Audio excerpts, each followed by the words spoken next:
Hello everyone, अस्सलाम वालेकुम। तो कल हमने सीखा था अबाया की कटिंग और स्टिचिंग, श्रग की कटिंग और स्टिचिंग। आज सीखेंगे अबाया की कटिंग और स्टिचिंग। तो पहले मैं बता चुकी थी कि ये ब्लैक वाली जो जॉर्जेट है वो हमें 5 मीटर लेनी है, तो ये भी 5 मीटर है। और इसका तो कटिंग स्टिचिंग बता ही चुकी हैं, नहीं देखे हैं तो जाके देखिए वीडियो में, इसी चैनल पे अपलोड है। तो चलिए शुरू करते हैं। अबाया कटिंग, अबाया यानी कि जो श्रग के अंदर इनर पहनी जाती है ना, गाउन समझ लीजिए, फ्लोर टच होता है, उसकी कटिंग। तो सबसे पहले इसको 4 फोल्ड में बिछा लेंगे। आपको कितना चाहिए, तो ये था हमारा 54 इंच का है इसकी जो लंबाई है। अब 52, 53 आपकी लंबाई के हिसाब से ले लीजिए, हमें जितना आया था उतना हमने लिया।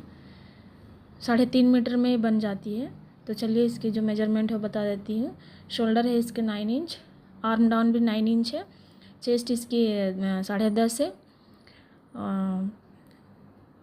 कमर भी इसकी उतना ही है, 10.5 पे रखे थे। हिप हमने 12 इंच पे रखे हैं, देखिए 12 इंच पे। चेस्ट और कमर दोनों इक्वल है, क्योंकि इसमें शेप नहीं दी जाती है, थोड़ा सा देते हैं बस, क्योंकि लूज ही होता है। तो देखिए इस तरह से ए लाइन कुर्ती की कटिंग करते हैं उतना सेम वैसे ही इसको मार्किंग करना है। बस फ़र्क इतना होता है कि लंबी होती है और ये लाइन कुर्ती हमारी घुटने से नीचे होती है, ये फ्लोर टच है। तो इस तरह से इसको मार्क करके ऊपर की ओर 2 या 1.5 इंच पे इस तरह मार्क करनी है, ज़्यादा नहीं देना है। इसका इस तरह से क्रॉस इसलिए मार्किंग करते हैं ताकि लटके ना, नहीं तो लटक जाता है, यानी कि एक तरफ से बड़ा छोटा हो जाएगा जहाँ पे हम जॉइंट करते हैं ना किनारे में, ये साइड और वो साइड में। इसकी जो नेक विड्थ आएगी वो 3.5 इंच पे आएगी, 3.5 इंच पे। तो इस तरह से मार्क करेंगे। और ये एक्चुअली ये राउंड नेक पे ही बनती है, तो इसका जो आप अपने हिसाब से लेंगे 5.5 या 5। तो देखिए हमने अपने हिसाब से लिए थे। अब 6 इंच भी ले सकते हो डीप पहनना चाहते हो तो, एक्चुअली ये डीप रहती नहीं है। बैक में इसका कोई भी कटिंग नहीं होता है, ओनली फ्रंट में नेक बनानी पड़ती है। तो 3.5 इंच पे और 5.5 या 5 पे इसको मार्क करेंगे।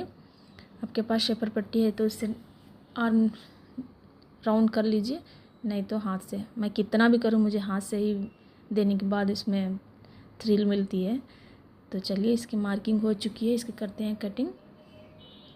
तो मैंने कट कर लिया है इसको, देखिए इस तरह से इसका जो शेप ऐसे आएगा। अब इसमें जो पिन लगाए थे उसको निकाल लेंगे। निकालने के बाद बैक का पार्ट को अलग करेंगे। अलग करने के बाद नेक कट करनी है। याद रखिएगा बैक में नेक इसकी नहीं होती है, ना ही इसका शोल्डर डाउन होता है, कुछ भी नहीं, एकदम स्ट्रेट बनता है। तो देखिए इस तरह से इसकी कटिंग हो चुकी है। अब जो डाउन दिए थे 1/2 इंच अंदर की ओर लेते हुए इसको कटिंग कर लेंगे। गहराई देते हैं ना, वो है 1/2 इंच।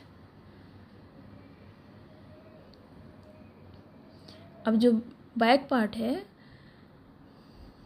उसको ना तो हमें पट्टी लगानी है ना कुछ करनी है। जो 1/2 इंच हमें एक्स्ट्रा, जैसे कि शोल्डर जॉइंट करते हैं वही 1/2 इंच को इस तरह से डबल फोल्ड करके एकदम सीधा सिलाई लगानी है। उसके बाद में शोल्डर जॉइंट करेंगे। तो पहले इसका जो फ्रंट नेक है उसके लिए हमें क्रॉस पट्टी लेनी है, इस तरह से वॉइस कट करके इसको जॉइंट कर लेंगे। तो बताती हूँ, चलिए इसको मैंने जॉइंट कर लिया है, इसके ऊपर पट्टी अटैच कर ली है। छोटे छोटे कट लगा लेंगे गले में पूरे राउंड शेप में। इसको पलट लेंगे, पलटने के बाद इसको डबल फोल्ड करते हुए नेक की फिनिशिंग दे देनी है, जिस तरह हम नॉर्मली कुर्ती नेक में बनाते हैं उसी तरह से। तो देखिए नेक बनकर रेडी हो चुकी है। और इसका जो हमने बोला था ना कि 1/2 इंच स्ट्रेट सीने हैं, तो देखिए इस तरह से आएगा। कुछ भी नहीं, ना पट्टी लगानी है, कुछ भी नहीं, 1/2 इंच फोल्ड करके सीधा सिलाई दे देना है। इसका जो एज रहता है उसके ऊपर इसको, जो हमारी फ्रंट वाला शोल्डर है ना, उसको 1/2 इंच ऊपर रखते हुए जॉइंट कर देंगे।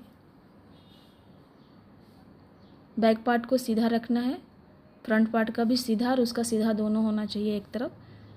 देखिए ऐसे सिलेंगे। एकदम किनारे में सिलाई लगानी है।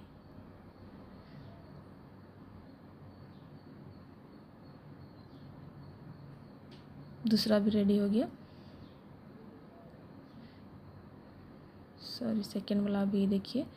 इसको 1/2 इंच ऊपर की तरफ रखते हुए, यानी कि फ्रंट वाला पार्ट को ऐसे रखेंगे और मार्क कर लेंगे। समझाने के लिए मैं फिर से दिखा रही हूँ। देखिए ऐसे इस तरह रख के, जहाँ से मार्क किए थे ना 1/2 इंच ऊपर लेके और एकदम किनारे पे स्टिच कर लेंगे।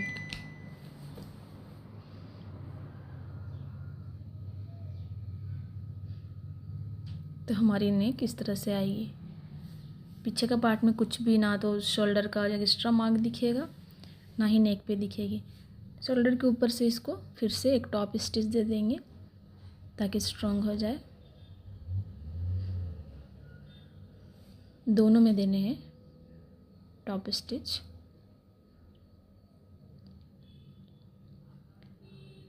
तो देखिए शोल्डर अटैच होकर रेडी हो चुकी है। इस तरह से आएगा इसका फाइनल लुक।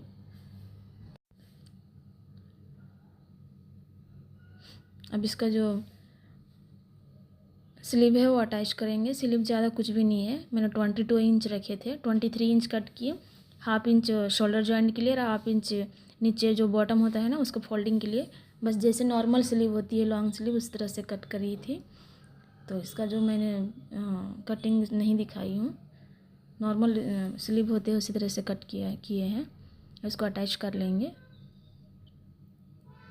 सेंटर में रख कर इसको अटैच करनी है। एक तरफ से हो गया, फिर से सेंटर पार्ट लेंगे और फिर जहाँ से शुरू किए थे वहीं से फिर से इसको अटैच कर लेनी है।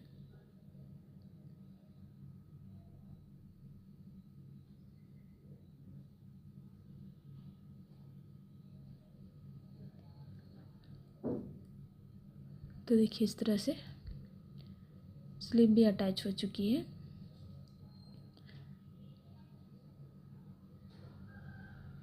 कभी भी स्लीव आप अटैच करें तो सेंटर से ही सी लें।